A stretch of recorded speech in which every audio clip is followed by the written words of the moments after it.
Assalamualaikum warahmatullahi wabarakatuh. Waalaikumsalam warahmatullahi wabarakatuh. Baiklah sahabatku dimanapun Anda berada, saya lagi di Bandung Resto bertemu dengan seorang sahabat sekaligus guru istri saya sebenarnya. Jadi otomatis guru saya ya, namanya Ustadz Farik. Nah, beliau ini dulu lama puluhan tahun di Pondok Pesantren Darul Falah ya, 17 tahun. Beliau ini PNS, sekarang ngajar di salah satu SD. Tapi untuk lebih jelas kemana arah kita bicara, sebaiknya kita sapa dulu beliau. Assalamualaikum Ustaz. Waalaikumsalam warahmatullahi wabarakatuh. Oke, selain guru, apa kegiatan pagi ini? Kan tadi di sekolahan. Apa pagi ini kegiatan? Alhamdulillah, karena kami masuk siang. Oh, masuk siang? Masuk siang. Tadi pagi-pagi sholat subuh berjamaah dengan Sholat subuh di mana? ada musola di kampung Panggung. Oh, masih di rumah. Masih di rumah sholat subuh. Nah, setelah itu kami ada dua lembaga ini. Yang satu Dua lembaga. Panti Asuhan Darul Mukhid yang ada di Permata Bandara. Kemudian ada Pondok Pesantren Tahfiz Quran yang ada di Kampung Panggung. Berarti selain guru SD, itu kan PNS ya, juga ada kegiatan sosial ya. Oke, saya dapat informasi Mas Farik nih Wong Jowo juga ya. Alhamdulillah kami dari Kota Ukir, Mana Kota Ukir? Jepara, Ibu Kartini. Agak kuat ya. Jepara. Jepara Ini berarti masuk Jawa Tengah. Jawa Tengah. Nah, kalau Dari Semarang ke arah mana tuh? agak utara, kalau Pak Kiai Mariono lihat peta itu kan ada yang benjolan itu. Oh, Benjolan. Nah, itu kan Jepara, itu bawahnya Jepara itu. Oh, berarti ada Gunung Jepara. Muria. Oh, ada Gunung Muria. Muria itulah di bawah Gunung Muria itu Jepara dan Kabupaten Kudus. Kalau nggak salah ukir kayu kursi banyak juga di Batam ya. Banyak. Dan di Jakarta ada Istana Jepara kan? Ada Istana Jepara. Oke. Jadi tahun berapa lahir manusia? Saya lahir pada tanggal 25 Februari 1968. Tunggu hampir. Sudah sebentar lagi mau memang cucu insya Allah. Tapi belum ada. Karena aku 74 lahir ya. Berarti selisih 6 tahun, luar biasa. Tapi sampai kok kayak ketok nom. Udah tua. Udah tua ya kayak. Kok bisa ada di Batam? Tahun berapa ke Batam? Ini adalah takdir Allah. Sebenarnya saya tidak ada yang ke Batam. Sebenarnya adik yang ke Batam. Berarti adik duluan? Adik nggak jadi. Akhirnya saya ke Batam karena uang sudah ada. Uang itu pinjam. Nah, karena berarti rencana awal adik yang mau ke Batam. Berhubung ada nggak jadi, akhirnya saya ke Batam. Oh, menggunakan rencana uang yang adik mau di sini. Iya. Tahun berapa tuh? Saya dari Semarang, dari Jepara itu masih ingat Pak. Tanggal 27 Desember 1993. Hebat sangat. Aku ya lali sampai Batam hari Sabtu jam 10 tanggal 1 ya bulan 1 94. Masih ingat Pak Kiai Mariono. Luar biasa ya. Itu waktu merantau masih bujang? Masih bujang karena saya wisuda itu kan tanggal 23 Oktober 93. Nah, kemudian Desember 93 saya ke Batam. Nanti loh, berarti kuliahnya di mana? Di Yayan Wali Songo Salatiga. Oh, patutlah sekarang jadi guru SD, guru agama ya? Iya, guru agama. Oh, berarti YIN apa Semarang? Wali Songo ya? Wali Songo, tapi dulu kan di Salatiga, Fakultas Tarbiyah di Salatiga. Waktu itu kan Semarang ada yang di Salatiga, ada yang di ingat betul. Zaman dulu saya pun di YIN, ada yang di Malang, ada yang di, berarti ini YIN Tarbiyah yang di Salatiga. Oke, tahun 93 ya ke Batam. Lulusnya. Saya masuk YIN 88. Kalau masuk Batam tahun berapa tadi? Tadi 94. 94, lulusnya 93, ke Batam 94. Terus sampai hari ini nikah tahun berapa kemarin? Saya nikah tahun 96. Berarti lulus 93, ke Batam 94, 2 tahun kemudian rabi nikah. Dengan orang mana istri? Sama orang Jepara. Berarti ketemu jodohnya di Batam dah? ketemunya di musola. Musola mana? Nah, di musola di Salatiga. Oh, enggak, artinya ke Batam tuh masih bujang. Bujang, udah ada ikatan lah kan. Oh. Ikatan batin. Misalnya ada, Mantan lah ya. nah, mantan lah. Berarti pertama ke Batam ke Darul Falah itu langsung enggak? Dulu di Temiang, Pak. Saya di Temiang. Temiang pemakaman. Saya pernah buat taman itu. Taman bunga itu Taman bunga yang tapi bukan di kuburan ya? Yang dekat kuburan itu. Di pinggir jalan untuk publik. Ya, itu kan ada. Berarti Ramen pernah tinggal di Kendal Sari? Saya tinggal di itu Marina, itu kan ada pengolahan udang windu. Oh, ya kan di situ. situ banyak ya, maaf, entah ruli entah bukan ya, tapi banyak yang permanen bangunan. Waktu itu Ruli masih Ruli. Ruli ya. Oke, berarti bojo wong Jawa juga. Ya, alhamdulillah jodoh. Mas jodoh. Berarti tahun 96 nikah. Sekarang sudah 28 tahun. Berapa tahun? Iyalah, kan 2002 kan? Berarti sudah 28. Perasaan baru kemarin di Batam. Oh, gitu ya. Ya 28 tahun. Sampai hari ini sudah berapa anak? Alhamdulillah anak kandung 4. Iya, anak kandung 4. Dari satu istri apa 2? Baru 1. Satu aja lah ya. Insyaallah. Kecuali istri mengizinkan lain masalah ya, apalagi kita ini PNS. Ya. Oke, kita langsung ke saya mendapat informasi ya. Karena Mas Farid ini kan selain guru ya, itu namanya PNS seperti saya, kita sama-sama orang Kemenak sebenarnya, artinya di bidang keagamaan ya. Kemudian saya dapat informasi Farid ini kan pernah jadi petinggi Persatuan Mubalik Batam, khususnya di Kecamatan Nongsan. Nah, ada mubalik memang perlu juga menurut saya memiliki sebuah lembaga khusus yang sifatnya agak sedikit yang dikelola oleh kita sendiri. Kalau seperti Mubalik Batam, yang MUI, Yayasan Sifat Publik, yang organisasi, itu kan sifatnya tidak permanen. Paling 3 tahun, 4 tahun, 5 tahun ganti orang kan gitu kan ya. Kadang-kadang sampai akhir hayat pun kan kita tidak memiliki jabatan apapun di organisasi itu. Kemudian tadi sudah disebut di awal mendirikan panti asuhan. Itu kan tidak mudah mendirikan panti asuhan dan jarang orang yang mau.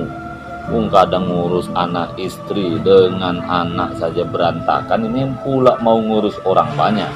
Nah, kira-kira apa yang melatar belakangi Mas Farid itu kok mendirikan panti itu awal? Silakan. Awalnya kami waktu itu dengan Buya Ahmadi ya. Buya Ahmadi. Oh, Buya berdua. Ahmadi, berdua. Ada pertemuan MUI di Hotel Golden View itu. Pertemuan MUI. Kemudian kami punya ide karena ada beberapa anak ini mau sekolah tapi tak ada biaya. Oh, jadi awalnya ada beberapa orang sekolah. Anak pengen sekolah ya. Saya tanya jumpa 3 orang. Kenapa kamu nggak sekolah? Kok cari paku, pokoknya barang rongsokan lah. Di mana itu cari paku? Di Batu Besar sana. Di Batu Besar. Nah, disitulah kami timbul. Oh, kalau kami ada panti asuhan, di situ insya Allah anak bisa sekolah. Nah, disitulah saya timbul. Buat pernyataan di Batam ini semua anak harus sekolah, ya. Walaupun toh dia nggak punya duit, harus sekolah. Harus sekolah. Maka itulah dari Pantai Termukit sampai sekarang sudah puluhan anak ya. Puluhan anak. Berarti latar belakangnya kita prihatin melihat anak waktunya sekolah tidak sekolah, kok mencari paku. Oh, itu latar belakang. Dan kami kan jiwa guru. Oh iya, sementara kita guru kan, harus ngajar. Oke, terus tahun berapa itu? Setelah berunding dengan Pak Asmati tahun 2011 kami mengajukan ini Pak, izin ya, yang buat yayasan kan akte notaris di Yondri ya Pak. Berarti notarisnya 2011 tahunnya. Kan harus izin dinas sosial dulu ya. Setelah itu kan baru proses ya. Ada ngurus apa itu domisili, kemudian ada NPWP. Nah, itu barulah ke dinas sosial. Gitu. Berarti kita membuka pantinya dapat izin dulu apa membuka dulu? Sudah ada izin dari notaris, akte notaris. Oh, notaris. Izinnya kan cuma setelah notaris baru dinas sosial ya? Dinas sosial karena belum ada anak. Setelah udah ada anak, kita kan laporkan anak ada berapa. Itulah bisa kita usulkan ke dinas sosial. Oke, terus sekarang kan ada panti, kan tentu harus ada tempat tinggal ya. Itu tempat tinggalnya di mana panti asuhan Mas Farid?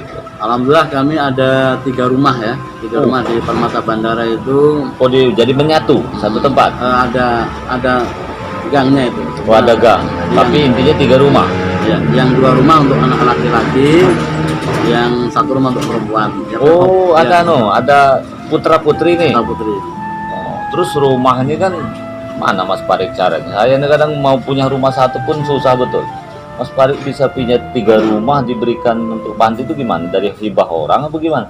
Alhamdulillah waktu itu ada orang yang baik, dia meminjamkan, Oh, meminjamkan. kemudian dia dijual. Oh, awalnya meminjamkan. Pinjam, kemudian dia dijual. Dalam 1 minggu saya disuruh cari uang 60 juta. Oleh yang minjamkan.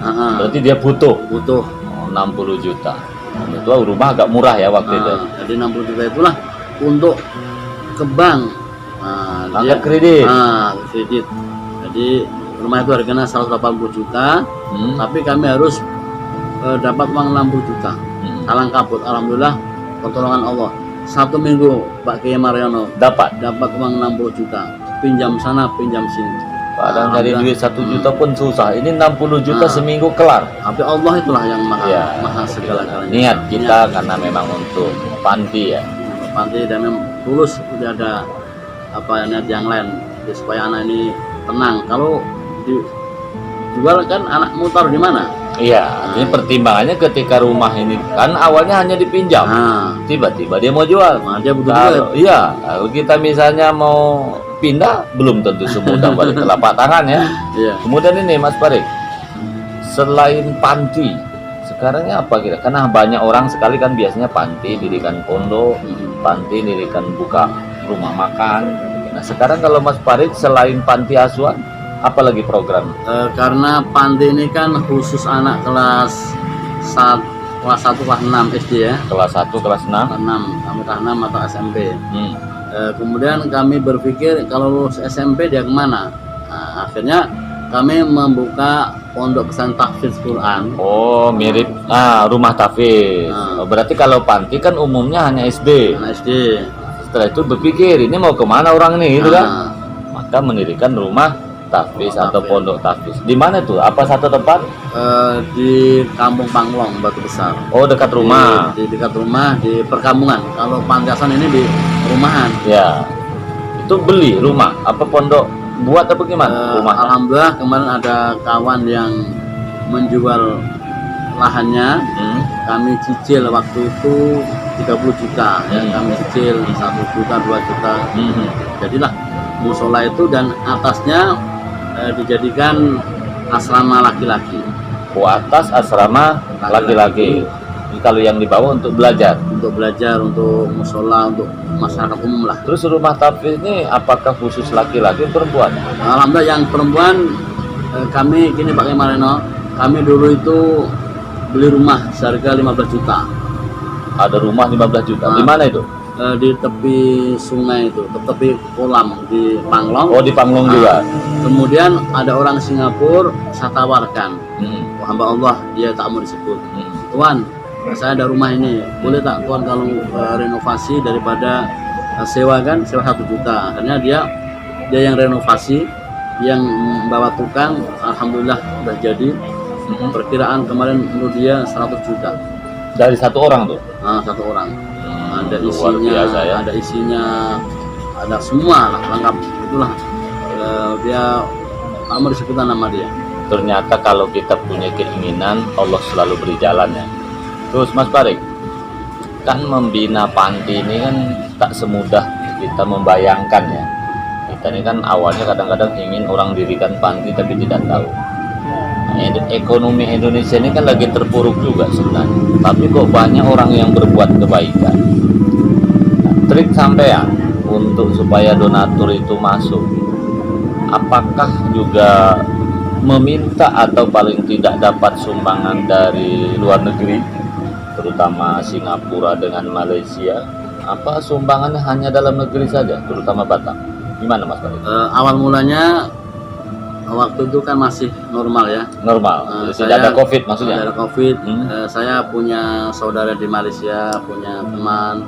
Oh, ada saudara dan teman ya. Di sana itu kalau pas liburan ya mintalah derma orang sana. Oh. Kebetulan kami ada ustadz Malaysia yang memang dia membantu gitu, membantu. Oh, berarti ada channel lah ya yang membantu kita juga. Malaysia apa Singapura?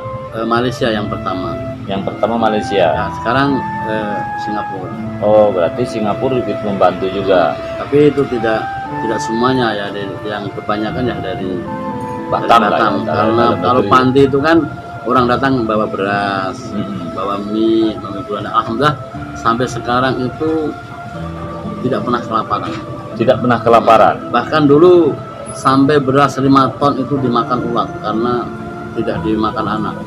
Karena saking banyaknya beras. Banyaknya itu. Oh, okay. Kalau bisa sih sebelum jadi ulat jual, itu kan untuk uang mungkin untuk beli pakaian anak. Akhirnya sekarang barter. Nah, beras kami tukar ikan, beras kami tukar. Oh iya. Sayuran. Intinya kan tetap untuk anak kan. Betul. Oke, betul. Kemudian ini Pak Mas Parik ya. Sekarang rencana nih setelah anak tamat dari katakanlah panti dulu. Itu kan programnya langsung ke rumah tahfiz di SMP. Itu kalau mau ya. Kemudian setelah rumah tahfiz SMP itu apa sekaligus menampung juga sampai SMA? Bisa di rumah tahfiz itu? Di rumah tahfiz bahkan sekarang sudah ada yang kuliah. Ada yang kuliah? Nah, dapat beasiswa dari orang Singapura. Oh, nanti dulu. Berarti sekolah SMP katakanlah aliyahnya bahkan kuliah tidak di situ kan? Di situ, tinggal di situ dia. Oh iya, bukan. Sekolahnya tidak di situ. Dia ambil paket. Oh, ambil paket. Kalau paket kalau SMP paket apa namanya? Paket B. Paket B. Kalau SMA paket C. Kalau SD dia sekolah umum. Sekolah umum. Seperti biasa. Ya. Oke, kalau kuliah ada juga? Ada alhamdulillah satu yang kuliah karena dia sudah hafal 22 juz, 23 semalam. 23. Berarti anak-anak itu semua biaya kita apa orang tua masih bantu yang tahfiz? Yang tahfiz sebagian ada anak yatim ya kita gratiskan. Oh, yang yatim digratiskan. Kalau yang mampu ya dia bayarlah untuk makan dia. Oh, berarti agak beda panti dengan rumah tahfiz. Kalau panti pasti otomatis semua dari kita lah ya. Wajar namanya panti. Tapi rumah tahfiz khusus yang apa tadi? Yatim yang duafa itu kita makan minum semuanya. Tapi kalau yang mampu ya bayar sekedar untuk makan minum dia. Nah, terus gurunya nih ada berapa orang sekarang? Alhamdulillah gurunya kemarin satu dan Satu. guru itu merangkap imam musola. Guru merangkat imam musola di situ. Alhamdulillah juga orang Singapura lagi yang gaji imam ya. Nah, sekarang ini karena santrinya sudah 38 santri. Oh, banyak juga tuh. 38 santri. Sekarang mau nambah guru dari Medan, alumni Temboro. Oh, Temboro Jombang apa mana? Magetan. Paham saya. Temboro. Saya beberapa kali ke Temboro. Insyaallah dalam minggu-minggu datang dia. Insyaallah. Mohon doanya pakai Mariono. Oh, berat. Tantangannya berat ya. Anak-anak agak degil. Nah, terus gini, kita kan banyak menemukan kasus ya di beberapa tempat, bahkan di Batam, tapi tak perlu kita sebut. Ada beberapa panti kan pesantren itu yang terindikasi melakukan pelecehan seksual, bisa kakak tingkat kepada adik, gitu kan ya, bisa ustadz kepada santri. Walaupun ini sebenarnya mulai mencuat ya, tetapi mudah-mudahan tidak sampai berlebihan. Sekedar antisipasi. Nah, kalau trik Mas Parik apa supaya tidak terjadi pelecehan seksual itu? Kan ini marak di mana-mana ya, walaupun secara umum sebenarnya belum tentu pondok pesantren. Cuma namanya media, kalau di tempat TPQ aja dianggap pondok pesantren. Karena namanya media. Nah, sekarang apa trik Mas Parik supaya sampai tidak terjadi perbuatan mesum itu? Silakan. Kami punya metode ya atau trik tadi ya, trik. supaya tidak terjadi pelecehan ya. Pelecehan kan orang-orang dekat itu. Ya. Jadi kami pengawasan. Oh, berarti meningkatkan pengawasan. Karena kami ini kan ketuanya, di situ ada pengasuh. Ketua ada pengasuh. Nah, pengasuh itulah yang hari-hari dia mengasuh, dia mendidik, ada tukang masaknya. Jadi dengan pengawasan itu kami langsung cek, dan anak-anak tidak boleh bawa HP. Oh, anak-anak. Oh ya, betul. Karena persoalannya di HP Di itu. HP itu ternyata ada anak yang dibolehkan bawa HP, dia setelah dicek konten porno semua. Oh, berarti anak tidak boleh bawa HP. Itu boleh. salah satu trik ya. Karena persoalannya banyak kejadian karena HP itu juga. Oh ya, nanti dulu. Kalau di panti berarti laki-laki perempuan dipisah. Bisa. Yang rumah tafis bisa juga nggak? Bisa juga. Oh, bisa. Oh, itu aman. Karena ada di beberapa tempat ini masih satu rumah. Nah, itu yang Pengawasan memang, tapi kita tak yakin. ya, Tak mungkin pula ngawasi anak itu sampai 24 jam ya. nggak boleh satu rumah ada dua yang berlainan kan. Ya. Konslet nanti Pak. Terus gini Mas Barik. Ya, sebentar lagi tahun 2024. Kita semua tahu itu musim tahun politik. Nah, itu kan kalau kita memahami ceramah Ustadz Abdul Somad, orang yang paham politik, masuklah ke parlemen dengan harapan parlemen dikuasai orang baik-baik. Nah, Mas Barik tahun berapa pensiun? Saya 2028. Oh, 2028. Masih panjang lah ya. Ini pensiun dari pemerintah, pensiun dari Allah nggak tahu. Oh, kalau dari Allah tak pernah pensiun, kita mau balik nih. Nggak, maksudnya dicabut. Oh iya betul. Terus gini Mas Farik, sebenarnya kalau Mas Farik mau masuk gelanggang DPR itu boleh ngurus pensiun dini, berbeda dengan saya. Ada nggak keinginan tahun 2024 ini maju legislatif? Saya memberi kesempatan teman-teman dulu. Oh, termasuk saya. Saya dukung Pak Kiai Mariono dengan mau DPD ya. Ya, itu kami rencana. sudah berkampanye. Ya. Insya Allah, karena apa? Kalau politik ini dipegang preman, ya kan, Ya. kan dia ini membuat kebijakan, nanti nggak pro ke rakyat. Ya. Jadi harus di parlemen, di parlemen dipegang orang yang akhlakul karimah, termasuk Pak Mariono, Pak Kiai Mariono, mudah-mudahan insya Allah. Amin. Berarti jadi gini, ini saya juga ingin menyampaikan kepada teman-teman ya. Masih banyak teman-teman mubalik ini yang beranggapan Ustadz itu cukup jadi Ustadz saja, ngapain masuk parlemen. Saya sependapat kata Mas Farik tadi, kalau memang Ustadz ini punya keahlian, punya kemampuan dan dia baik, ya kita dukung. Ya. Cuman kalau tidak ada keahlian nggak usah, jadi persoalan juga. Tapi intinya yang merasa Ustadz, Buya yang baik, jangan pula menyalahkan orang yang maju kan gitu kan. Iya, betul. Diam jauh lebih baik. Oke, berarti Mas Farid Nanti nanti dipegang preman, jadi iya kan Karena repot. Nah, Sementara kita nanti hidup ini kan diatur politik. politik. Oke, berarti intinya Mas Farid untuk sementara ini belum ya. Oke, terus gini Mas Farid. Ini terakhir nih, kapasitas saya sebagai konsultan dan mediator konflik rumah tangga. Setiap kita pasti menghadapi masalah, termasuk masalah dengan istri. Ini sekedar tip, nanti kalau ada orang lain bertanya. Ada ungkapan, mengurus satu istri lebih sulit mengurus orang sekecamatan. Ada orang sukses jadi camat, gagal menjadi kepala keluarga. Bahkan sukses menjadi presiden, tapi gagal menjadi kepala keluarga. Salah satu contohnya adalah Presiden Rusia. Siapa yang tidak mengatakan dia sukses, tapi rumah tangganya gagal.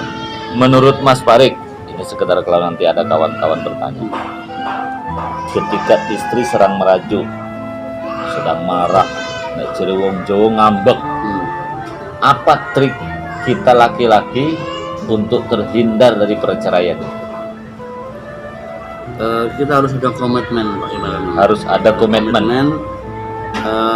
Harus bisa saling menerima kekurangan. Saling menerima kekurangan. Dan apabila istri lagi merajuk, suami harus diam. Oh, ketika istri lagi merajuk, kita diam dulu. Diam dulu. Nah, Ketika suami merajuk, istri juga harus diam dulu. ketika suami merajuk, istri diam. Jangan sedang panas dibalas panas. Panas nanti jadi berantoyudo. Nah, jadi harus salah satu ngalah gitu. Itulah yang kemudian terjadi perceraian ya. Nah. Oke, jadi menurut resep Mas Farid ini ya, ketika rumah tangga ingin bertahan atau sakinah mawaddah warahmah harus ada komitmen gitu ya, jangan sampai ya saling hianati.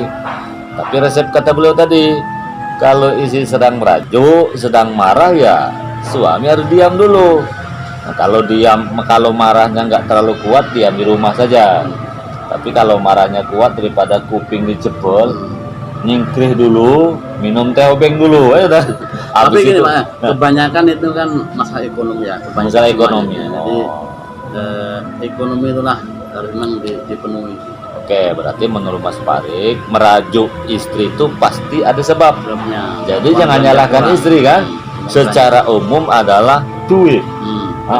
Kalau uang cukup, habis perkara kan. Maka sehat jasmani, rohani, sehat kantongnya. Oh, jadi sehat jasmani, rohani kantong. Jasmani itu maksudnya awal sehat. Rohani maksudnya uraidan ya, akalnya sehat. Tapi kalau nggak ada duit, mau makan bakso gimana? Percuma, betul ya. Maka sehat kantongnya ini. Iya, betul. Walaupun badan sehat, akal bukan edan. Terus nek kantong ngerendah duit, percuma juga kan.